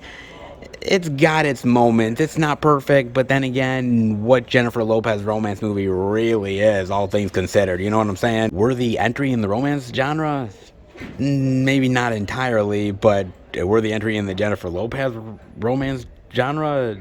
Sure, why the hell not, man? I mean, you do get a lot of special features, though. Holy shit. I mean, you get deleted scenes, gag reel, behind the scenes, commentary. Holy shit. For just an average movie, My God, is there a lot of special features here. Man, there's movies that are really absolutely amazing, do huge box office love that don't get nearly the type of special features that this does. What the hell, man? That's crazy. My God, dude. I mean, if you're a huge fan of the movie, I mean, you're definitely getting your money's worth. I mean, for $25, you better damn well be. Seriously, bro. I mean, look, at the end of the day, I'm an old school movie lover. I always have been, and maybe in some ways I'm kind of searching for the next great romance movie that reminds me of the old school stuff from back in the day. To get that feeling of, Hanks and Ryan and, Sandler and Barrymore. I haven't quite achieved that yet. I'm always in search of it. Maybe one of these days I will, but Marry Me doesn't quite do the deal. You know what I'm saying? Doesn't quite. Has its moments, but not quite. Just saying, guys, not quite. But still, not a bad one, all things considered. I thought this was going to be a train wreck, and slightly surprised me. Crazy enough. Crazy enough indeed, man. And crazy enough for the physical media love this week. I mean, they still have a few things overall. They still have a little bit of shooter goodness. They have that Sonic the Hedgehog love, Downton Abbey. Oh, great. Simon Rex and his porn-loving penis. Great. I just can't get rid of this fucking movie. Seriously, man. I mean, Dune, WW84, more Steely love, Kino love. I mean, they have some stuff, but not a lot this week, considering that it's kind of, not so plentiful this week. But hey, Best Buy still did their due diligence regardless, and you gotta dig it. And I definitely do. Let's head out. Now, how about that? Best Buy putting out the new release goodies, plus a little bit of extra love on top of it. Actually, what am I talking about? All of the stores are putting out all of the physical media love this week. I just kind of wish that there was a little bit more to show off. It's actually not the store's fault, because they are actually putting in the effort of actually showing off the physical media and actually putting out all of the good stuff this week. It's just not much that was actually coming out this week in the store, so can't fault the stores. They actually were doing pretty damn good, all things considered.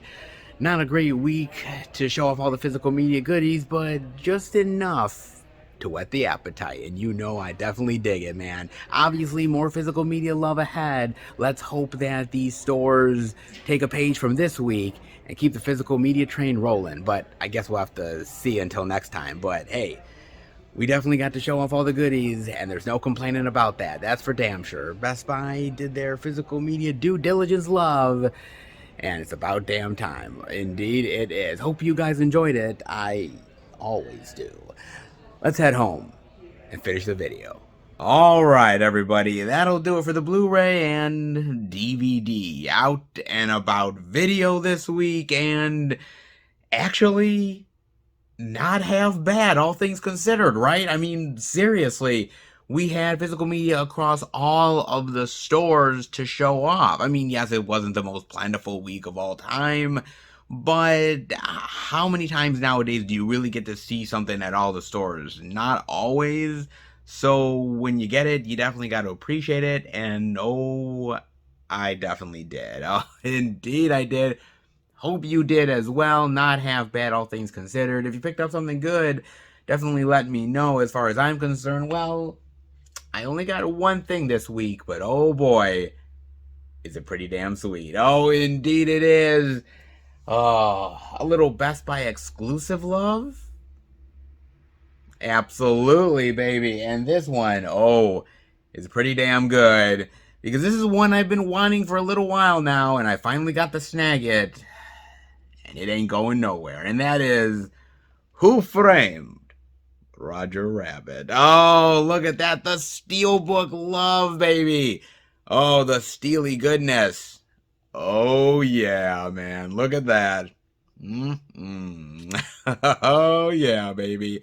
So here I am, the week that this comes out, and like many Best Buy Steelbooks, here I go into Best Buy, and they don't have it. Of course they don't have it. Why would they, man? Best Buy nowadays, it's so tough to find their steelbooks. It really honestly is. Unless you pre-order that thing immediately, and get it in the mail, or either get to Best Buy right when they open and hopefully they have them out, man, you are really shit out of luck. You really are, man. So I just didn't find it. It wasn't there. It was sold out. And I go on the website and it's sold out there. And I'm thinking to myself, well, yet another steelbook that I, of course, miss out on. And I just don't even bother anymore. And not too long back, I was looking on the website for something else.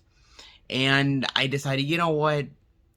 On a whim, let me check if they have it in stock. Maybe they do, maybe they don't. Most likely they don't, so whatever.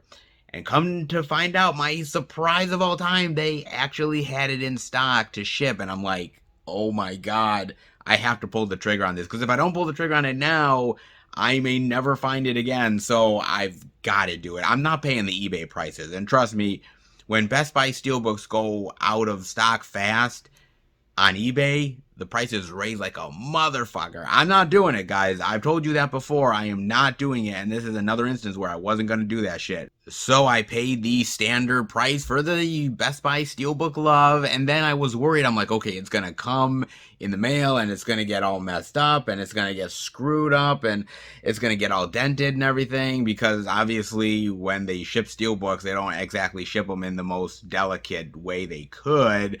But honestly, thankfully, fingers crossed, it came in great condition. It really did, man. The steelbook looks absolutely sweet. No dents on it or anything. Oh, lucky, lucky boy, man. Absolutely. I definitely dig it. Oh, it's so great. Look at that. Oh, man. This is actually an upgrade in the collection. And it actually is, because I used to have the DVD. Then eventually I got rid of the DVD and I got the old school Blu-ray. I've had the old school Blu-ray in my collection for a really long time. And then I decided, you know what? If I'm going to upgrade, it's going to be to some steelbook goodness. And this artwork looks really sweet. I love this movie. It's one of the best mix of live action and animation that has ever been done in the history of film. I truly mean that. It's amazing. I love the characters here. I love Jessica Rabbit, of course. I love Jessica Rabbit. But I love Bob Hoskins here. Christopher Lloyd is absolutely amazing. I think this is one of the best films Robert Zemeckis has ever directed. I think it's clever. I think it's witty. I think it's charming. I think it's funny. It's hell of a lot of entertainment to be had, and I just think it's a well-worthy film worth upgrading in the collection. And for steelbook goodness, oh, I'll definitely take it. That's for damn sure. And before I let you guys go, I gotta talk about this. Now, I've got so much stuff saved up to talk to you guys about in the next multiple weeks. So much articles and so much things that I saved up to talk about. I wasn't actually going to talk about this, but I figured why the hell not, right? Might as well give it my own personal take on it. And also Jim Carrey's personal take. From Variety, Jim Carrey slams spineless Oscars audience for Will Smith's standing ovation. I was sickened. Let's dive in, shall we? Jim Carrey is criticizing Hollywood for giving Will Smith a standing ovation when it was announced at the Oscars that he won Best Actor for King Richard. Smith's Oscar victory occurred several minutes after he slapped Chris Rock while the comedian was presenting the documentary feature category. Rock made a joke about Jada Pinkett Smith's bald head, which she shaved last year after revealing she has alopecia. I was sickened, Carrey told CBS's Gayle King. I was sickened by the standing ovation. Hollywood is just spineless en masse, and it really felt like this is a really clear indication that we aren't the cool club anymore. Carrey says Smith should have been escorted out of the Oscar ceremony after he slapped Rock. King noted that Chris Rock declined to file a police report about the incident, but Carrey claimed that it was only because the comedian didn't want the hassle. I'd have announced that I was suing Will for $200 million. Because this video is going to be there forever. It's going to be ubiquitous, Carrey said. That insult is going to last a very long time. If you want to yell from the audience and show disapproval or say something on Twitter, that's fine. That you do that. But you don't have the right to walk up on stage and smack somebody in the face because they said words. Kerry concluded, the slap came out of nowhere because Will has something going on inside him that's frustrated. I wish him the best. I have nothing against Will Smith. He's done great things, but that was not a good moment. It cast a shadow over everyone's shining moment last night. It was a selfish moment. Indeed it is. Now, Will Smith issued an apology to Rock on the night after the Oscars, writing, jokes at my expense are part of the job, but a joke about Jada's medical condition was too much for me to bear, and I reacted emotionally. I would like to publicly apologize to you, Chris. I was out of line and I was wrong. I am embarrassed and my actions were not indicative of the man I want to be. Is that so? The night of the Oscars says different. Indeed it does. Now look, I agree 110% with Jim Carrey on this one. I absolutely do. And I'm going to be honest here, okay? I did not watch the Oscars live. I don't actually have cable, ladies and gentlemen. Okay? I honestly don't. But I was on Facebook. And what started to happen, I was on Facebook that night and sort of keeping up to date with who was winning the awards. And suddenly there's like talk of like, oh my God, was that real? Did that actually happen? Was it scripted? Why did he slap him? And I'm like, what just happened at the Oscars? Like literally, I was on YouTube like a motherfucker, starting to look at shit, right? And I saw the unedited footage with the whole curse words and everything, and I was like, holy shit, this happened? I was like, this was on live TV? I couldn't believe it. And that's when I was starting to look at people's reactions, and more people were coming out with comments on Facebook, and I was like, oh my fucking Lord, dude. I couldn't believe this. And then I was like, how bad could it have been that he deserved a slap? And it was like this whole like G.I. Jane joke of like, hey, yeah, you know, I can't wait for G.I. Jane too, you know, and basically commenting on her bald head. Now, it's come out since that Chris Rock had no idea about her condition, right? In fact, I didn't even know about her condition. I didn't even know that she had that. Okay, fair enough. I didn't even know that was a real thing. Now I do, of course. But it was a lame joke to begin with, right? And if you notice in the footage that at first Will Smith is actually laughing at the joke. He's kind of like, you know, whatever. It's kind of funny. If you also notice, Jada is not looking very happy right now about the joke. And so moments later, for some reason, maybe he just decided, you know, now I'm going to take it seriously and defend my wife's honor. And he goes upstage and literally smacks Chris Rock, like really, like, boom, like right in the face, man. And Chris Rock is stunned. Everybody is stunned. Will Smith goes back to his chair and he's like, leave my wife's name out of your fucking mouth. And he's like just going off on him big time here. And it's like, holy shit. And at first people are like, is this real or scripted or whatever? But obviously it was very real, man. And it just became even weirder when he did the acceptance speech and everybody was like clapping for him and cheering for him, and I'm like, this is weird, man. This is kind of very awkward and odd to me. Of like, this guy literally just smacked somebody, assaulted somebody on live TV, and now we're praising him. I mean, I understand he just won an award and shit, but like, he just assaulted another human being. Like, what the fuck here? So I agree 100% with Jim Carrey on this. It just felt like they were more concerned for Will Smith than they were for Chris Rock. And I'm like, why? Chris Rock is the victim here. Will Smith is clearly the abuser. So I don't understand that. It was really weird and it was odd and it made no sense whatsoever, man. And I'm going to be real here. I was extremely upset and extremely frustrated by this when it happened and when I found out more about it. And there's more stuff that's getting leaked out as time goes on. That apparently the Oscars had asked Will Smith to leave. Will Smith refused. And there's this whole thing of like, even he went to the after party and he was chilling out and partying like nothing had ever happened. Like he never even slapped Chris Rock. He didn't have a care in the world. And so this, to me, something's got to be done about this. Now, Chris Rock declined to press charges on him. He didn't want to do it. That's on Chris Rock. If Chris Rock doesn't want to press charges, fine, fair enough. That's your obligation, whether you want to or not. You chose not to. Hey, it's your choice. Fair enough.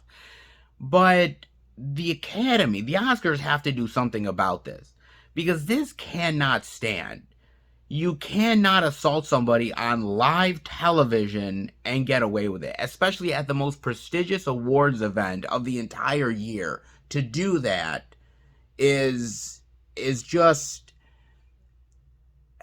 to me, is an assault on the legitimacy of the Academy Awards themselves, right? And there's been a whole lot of like, what should happen exactly? Should he be expelled from the Academy? Should he be suspended? Should there be some sort of monetary punishment? Should he even get his Oscar taken away from him? In my opinion, look, at first I said, hey, take his Oscar away, right? But then some people have commented, hey, look, Harvey Weinstein still has his Oscars, Roman Polanski still has his, and they did far worse offense than Will Smith did. Okay, fair enough. However, I would be 100% behind them taking away their Oscars, just as I would be 100% behind them taking away Will Smith's Oscar. I would be 100% behind that. I really would, because again, to award a man that has just assaulted another human being, that doesn't look good on you. It just doesn't. And on top of that, I'm okay with them completely suspending him or letting him go from the Academy. I mean, if you really think about this, how many members are in the Academy? There's a ton of them. Thousands upon thousands, maybe millions. Do you realize how many actors or actresses would love to have that opportunity to be on a stage and have the possibility of getting a prestigious award at a prestigious event like this? They would kill for that. Will Smith is only a small batch of people who have ever really had that opportunity to get that far. And he has been striving to get to this moment his entire career. And you do this? You fuck it up like this? Dude, I understand that you want to support your wife, and I understand that you want to defend her honor. I get it. I do. Trust me. But at the same time, this? I mean, there has been so much stuff that Will Smith has gone through. The whole thing with Jada and sleeping around and the open relationship stuff and all of the jokes that have been made and the articles that have been written. And to go off on Chris Rock like this for a lame G.I. Jane 2 joke, man, it just seems like there's something wrong with Will Smith. He's not right in some ways. And maybe this was the one that broke the camel's back. It's odd to say that, but maybe it is the truth for him. And yet at the same time, doing that to somebody who's just making a lame joke doesn't seem right to me and feels really unfair. Look, I'm part of the YouTube world, okay? YouTube comment sections are worse than what Chris Rock said, all right? And no one's going out and punching somebody's face over the YouTube comments, all right? So, I mean, it doesn't justify it to me. It just doesn't justify it at all. To me, Will Smith is a role model. He's somebody who has created a certain type of personality that is trying to bring positivity to the world. That is now all washed away. That is completely broken now. And the idea that nobody is talking about the awards here. They're talking about the slap. That's all anybody can talk about. And yes, the ratings for the Oscars went up after the slap happened, and Chris Rock's upcoming comedy tour has seen an uptick in sales. Yes, all that is good for the business, sure, but at the end of the day, this is something that is literally a tarnish on the Oscars. And if they don't do anything about it, if they let this go and not take charge of this, then there is no longer any respect for the Oscars. I mean, I've lost respect for the Oscars anyways over the years, because technically the Oscars is supposed to be a celebration of the entire year of film, right? But really, we only focus on the last maybe 2 or 3 months of the year at best. And the rest of the year is completely forgotten, and it's unfortunate because even in horror movies or sci-fi films or action flicks, there is still really great acting and really great directing, and unfortunately we just focus on these niche dramas, and I feel like we need to open up the palette a little bit more. Unfortunately, I don't think the Oscars are ever going to do that, and in my opinion, they've kind of lost a lot of my respect because of it, but they've lost even more respect now. Because, oh, we asked Will Smith to leave. Okay, you asked him to leave and he didn't leave. Then you escort him out. You have security there. Escort the guy out. He's done. Don't let him go to the after party. Then that's it, man. And, obviously you got to go through your board members and you got to do this whole sort of thing about voting and everything. But honestly, do something about this. You need to send a clear and direct message that says, we are never going to deal with this again.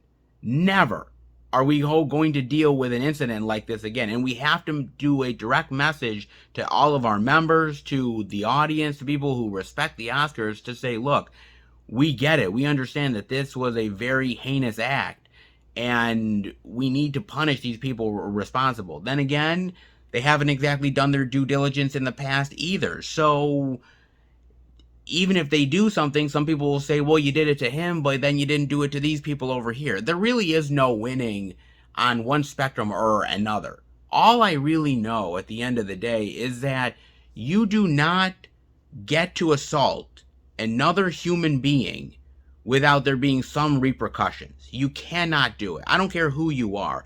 I don't care if you're just an average Joe or the biggest celebrity in the world. It doesn't matter. You still need to own up to your actions, and something needs to be done about it. And something has to be done to Will Smith regardless.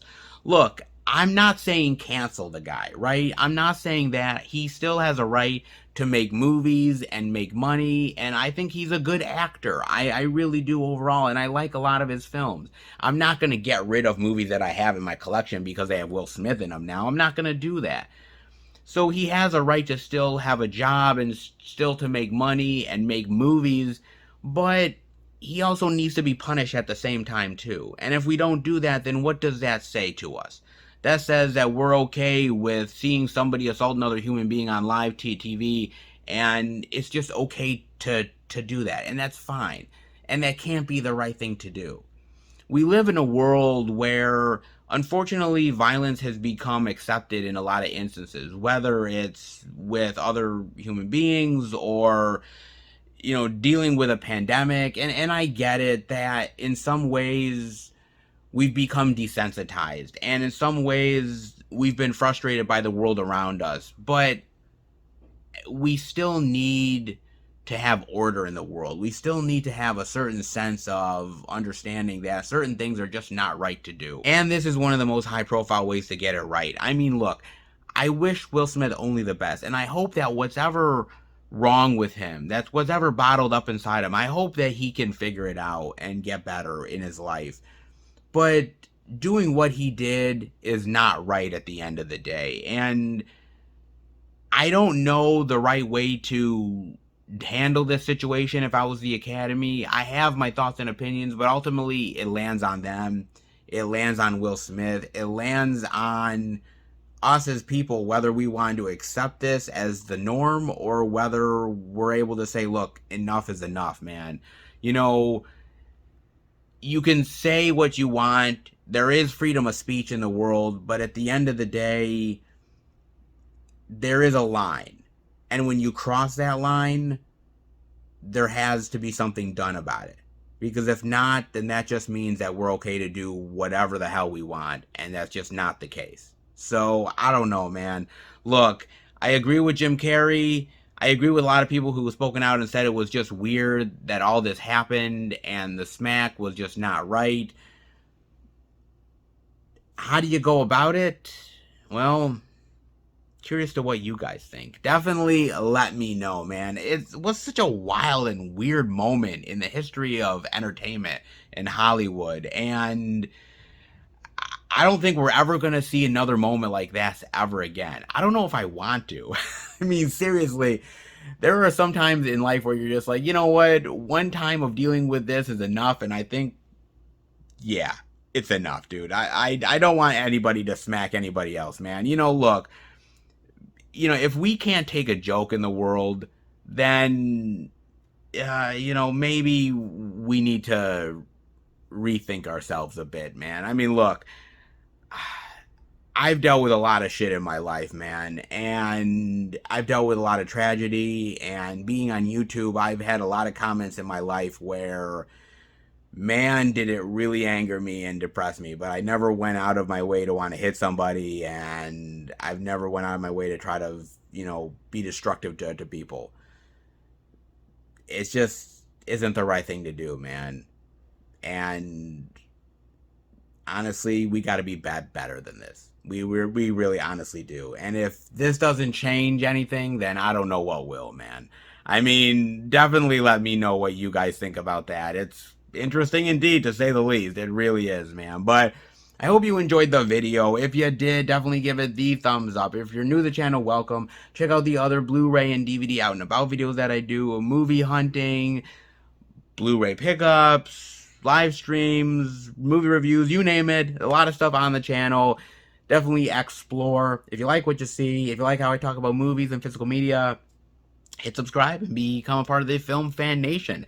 I want to thank my really great subscribers out there. You guys are absolutely amazing and awesome. You give me such great love and support, and hopefully I give that right back to you. So thank you so much for watching the videos and commenting. It's very, very well appreciated. I truly, truly do. From the bottom of my heart, appreciate that in a big, bad way. I honestly do. Thank you so much. Also, keep up to date with everything I'm doing through Twitter, Instagram, and Facebook. FilmFan108. Keep up to date with everything I'm doing, plus special pictures and videos I do from time to time on social media as well. And if you would like to send the channel any movie-related goodness, movie posters, physical media, care packages, doesn't matter, you name it, you can. The P.O. Box is in the description below. It is not expected, but it is definitely appreciated, and you guys have went out of your way to say, hey, we like to send you some really cool stuff from time to time. Where do we send it? Well, the P.O. Box is the place to send it to, so I cannot wait to see where the P.O. Box adventures take me next, and I guess that does it for yet another out and about video, does it? I suppose it does. So, on to the next upcoming weeks for more physical media love, and I will see you back next time for a brand new out and about experience. Take care, everybody, and remember, happy hunting.